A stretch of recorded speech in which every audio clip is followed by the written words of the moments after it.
Mahilig ka bang bumili ng soft drinks? O di kaya ay beer? Alam mo bang maaari kang makagawa ng sarili mong healthy, refreshing probiotic drinks gaya nito? At napakasimple lang gawin. Paalala lang po, ang paggagawa ng ganitong inumin is very addictive. Pero hindi po yung inumin mismo ang tinutukoy ko kundi ang paggagawa ng probiotic drinks. Dahil kapag nasimulan mo na ay gusto mo nang subukan ang iba't ibang flavor. So it starts with our probiotic starter. Ito po yung tinatawag na ginger bug. Ang ginger bug pala ay isang natural wild fermented starter culture na gawa lamang sa 3 ingredients. Ito ay ang luya, asukal, at unchlorinated water. And this is how we feed our ginger bug every day. Kumukuha lang ako ng maliit na parte ng luya.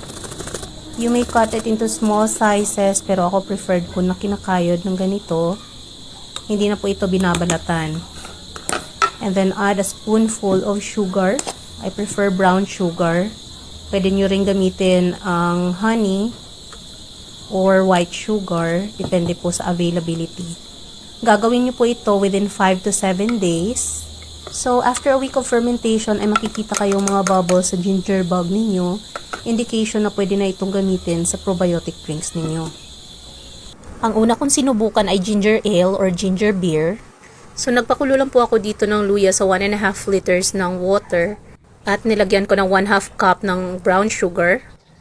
Nung malamig na ay sinala at naglagay ako ng 2 tablespoon of calamansi juice. 1/2 tablespoon pala yung measuring spoon natin. At haluin lang ng maigi. At bago natin lagyan ng ginger bug, ang solution natin ay kailangan naka-room temperature ito. Ito pala yung ginger bug na ipinakita ko kahapon. So, sasalain lamang natin ito. At pagkatapos ay sinali na natin ang ating solution sa ating mga bote. At sa bawat bote ay naglagay lamang ako ng 2 shot glass ng ginger bug natin. At kailangan takpang maigi ang mga bote at hayaan ito mag-ferment ng ilang linggo. At syempre, lagyan natin ng label para alam natin kung kailan natin ito ginawa. And store it in a cool, dry place, preferably sa inyong cabinet. At pagkalipas ng isang araw ay may makikita na kayong mga bubbles, indication na nagsisimula na itong mag-ferment.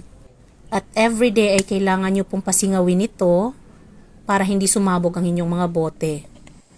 And after a week of fermentation, dahil nga first time natin gumawa nito, ay curious ako kung ano magiging lasa nito.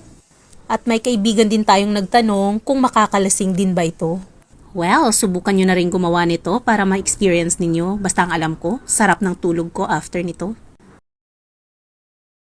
At dahil highly addictive nga ang paggagawa ng probiotic drinks, eto at hindi na naman natin napigilang gumawa ng bago pang flavor at ito ang calamansi flavored soda. Ang kakailanganin lang natin ay asukal, fresh calamansi juice, at ang ating bidang ginger bug. So, yung asukal ay depende po sa inyong preference. Kung gusto nyo ng mas matamis, ay magdagdag na lang po kayo. Ganun din po sa calamansi juice. Kung gusto nyo ng maasim, so pwede nyong damihan. Kung hindi nyo naman carry yung sobrang asim, ay magbawas lang din kayo. And then, konting ginger bug. At yung filtered unchlorinated water natin. Ihalo lang lahat and then let it ferment for 5 to 7 days. Ay meron ka ng calamansi flavored probiotic soda. Alam nyo ba na ang mga fermented drinks ay maraming benepisyo sa ating kalusugan? Dahil ito sa mga probiotics at bioactive compounds na nagbi-build during fermentation, which is good for our gut health, digestion at immune system. At habang ginagawa ko ito ay may nakita ako online na gumagawa ng tipache, kaya gagawa rin tayo ng ating own version ng tipache. Siyempre, ipiprepare natin yung mga kakailanganin nating mga ingredients. At sundan nyo na lamang po ang mga step-by-step process ng paggagawa nito. At sa mga ka-farmer natin dyan na may tanim na pinya, you can definitely do this one. Instead of throwing away your pineapple peels, pwede nyong gawing tipache o di kaya'y homemade pineapple vinegar. At syempre, hinugasan po nating maigi ang mga balat ng pinya bago natin ipoproseso. At inilagay lamang natin ito sa ating glass jar.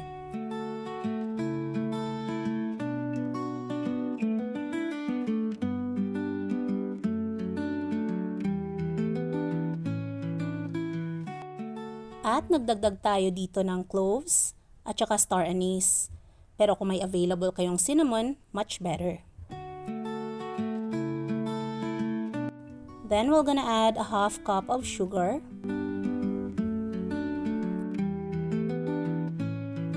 At maglalagay tayo ng 2 basong tubig.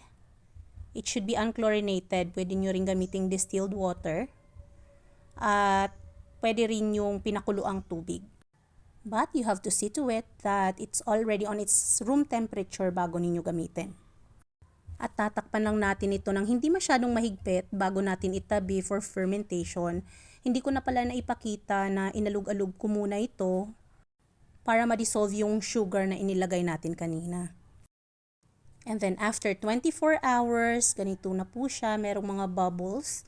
So this means na active na ang fermentation. And this is how it looks like after a week of fermentation. Then yung aroma ng star anise ay nagmix na sa pineapple. So sasalain lang natin yung liquid bago natin ilagay sa airtight container para mag-ferment ng another 24 hours. Then ilalagay lang natin sa ating ref para lumamig and then ready na ang ating refreshing tepache. Diba? Napakasimple lang gawin. So ano pang hinihintay mo? Now you can start making your own refreshing and healthy probiotic drink.